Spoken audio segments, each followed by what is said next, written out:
قوم کی بچیاں ناچ گانے کو اپنا شعار اور شوق بنا لیں، ان کی نسل سے اب خالد بن ولید نہیں پیدا ہو سکتے، ناچنے والے ہی پیدا ہوں گے، محمد بن قاسم نہیں پیدا ہو سکتے، طارق بن زیاد نہیں پیدا ہو سکتے۔ مجھے صلاح الدین یاد آیا اور میں بہت رویا۔ وہ بھی کسی ماں کا جنا ہی ہوا تھا۔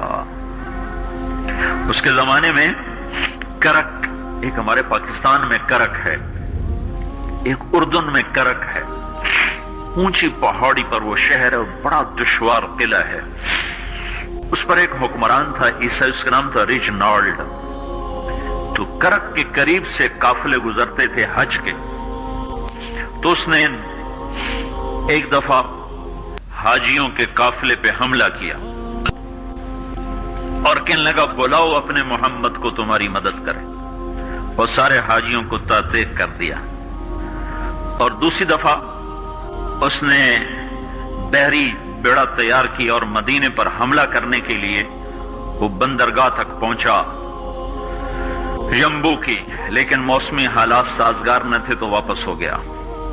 تو حطین کی لڑائی ہوئی ہے فلسطین میں، جس میں سارا یورپ اپنی طاقت کے ساتھ میدان میں اترا تھا، اور ادھر تنہا صلاح الدین ایوبی رحمت اللہ علیہ اکیلا اس لشکر سے ٹکرایا تھا، اور انہیں اس میں ساری رومن امپائر کو شکست ہوئی تھی، تو بڑے بڑے بادشاہ اس میں گرفتار ہوئے، تو اس میں ریجنالڈ بھی گرفتار ہو کے آیا۔ تو کوئی 12 بادشاہ تھے ریاستوں کے جو سامنے اس کے پیش کیے گئے، تو پیاس کی شدت سے سب کا برا حال تھا، تو صلاح الدین نے سب کو پانی پیش کیا، ریجنالڈ کو نہیں پیش کیا۔ تو یروشلم کا جو بادشاہ تھا ہمفرے، اس نے اپنا پانی بچا کے اس کو دیا۔ تو صلاح الدین نے کہا یہ پانی تو دے رہا ہے، میں نہیں دے رہا ہوں۔ اسلام میں یہ ہے جب کسی کو پانی پلا دو تو اس پہ تم ہاتھ نہیں اٹھا سکتے، یہ امن کی نشانی ہے۔ تو صلاح الدین نے فوراً اسے کہا یہ پانی تو نے دیا، میں نے نہیں دیا۔ تو پھر انہوں نے ریجنالڈ کو اسلام کی دعوت دی کہ تو مسلمان ہو جا، میں تجھے دعوت دیتا ہوں۔ اس نے انکار کر دیا، میں نہیں ہوتا۔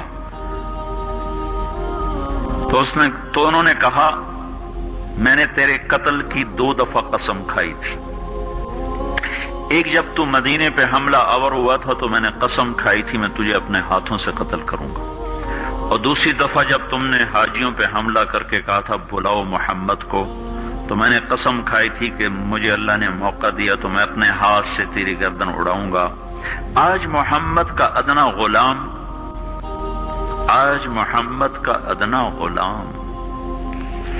تیری اس بات پر یہ فریضہ ادا کرنے کے لیے آ رہا ہے، اور اپنی تلوار سے اس کی گردن اڑائی، وہ پیچھے لٹک گئی، پوری نہیں اڑی، پیچھے لٹک گئی، خوفناک منظر بن گیا۔ تو سارے بادشاہوں پہ کب کبھی طاری ہو گئی۔ تو صلاح الدین فرمانے لگے ہمارے مذہب میں یہ نہیں ہے، بادشاہوں کے ساتھ ہم بادشاہوں جیسا ہی سلوک کرتے ہیں، پر یہ حدود سے آگے چلا گیا تھا۔ اب مجھے یہ قصہ بھولا ہوا تھا، مجھے انہی حادثوں میں، انہی ہنگاموں میں وہ یاد آیا، تو بعد تنہائیوں میں بیٹھ کے بے بسی کے آنسو بہہ جاتے ہیں، اور اس کے سوا کوئی چارہ نہیں ہے۔ ہماری ساری نسل موسیقی میں ڈوب چکی ہے، جو بدن سرتال پہ تھرکتے ہوں، جو بدن موسیقی کے اوپر ہلتے ہوں، رقص میں آتے ہوں، ان پہ کانٹے ہی اگیں گے، ان پہ صلاح الدین کا پھول نہیں اگ سکتا، ان میں محمد بن قاسم کے پھول نہیں اگ سکتے۔ بانجھ ہو گئی ہے ہماری نسل، اور یہ یورپ کا سحر ہے جو چل گیا ہے، ہماری بے بسی ہے، ہماری بے بسی ہے۔ میں تو بس منت ہی کروں گا اپنے آپ کو پہچانو، اپنی ہستی حیثیت کو پہچانو، اپنی نسبت بدلو۔ تمہاری نسبت یورپ کے ساتھ ہو کے اگر موت آئی بے قیمت ہو جائیں گے، اگر مدینے والے کی نسبت مل گئی تو حضرت فاطمہ کے دائیں بائیں تمہیں بھی کھڑا کر دیا جائے گا، حضرت خدیجہ کے دائیں بائیں تمہیں بھی کھڑا کر دیا جائے گا۔ یہ چند دن ہیں، صبر کر لو، گھٹ گھٹ کے مر جانا ہی بیٹیوں کی روایت ہے۔ مشرق کی بیٹی، اس نے گھٹ گھٹ کے مرنا ہی سیکھا ہے۔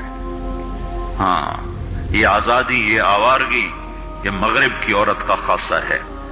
اور 18ویں صدی تک مغرب میں بھی کوئی عورت ایسے ننگی نہ تھی، اور گھر کی زندگی تھی۔ اس ویڈیو کو شیئر کریں اور مزید ویڈیوز کے لیے ہمارے چینل کو سبسکرائب کریں۔ شکریہ۔